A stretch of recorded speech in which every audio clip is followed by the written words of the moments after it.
Smoky chicken mutton অনেক হলো, আমরা বাঙালি এইবার মাছে ফিরে আসি।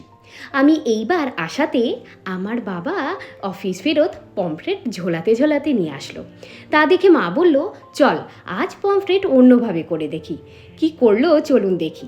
3টে পমফ্রেট নুন, হলুদ, জিরে গুঁড়ো, ধনে গুঁড়ো, কাশ্মীরি লঙ্কা গুঁড়ো, 1 চামচ টক দই দিয়ে 10 মিনিট ম্যারিনেট করে নিলাম।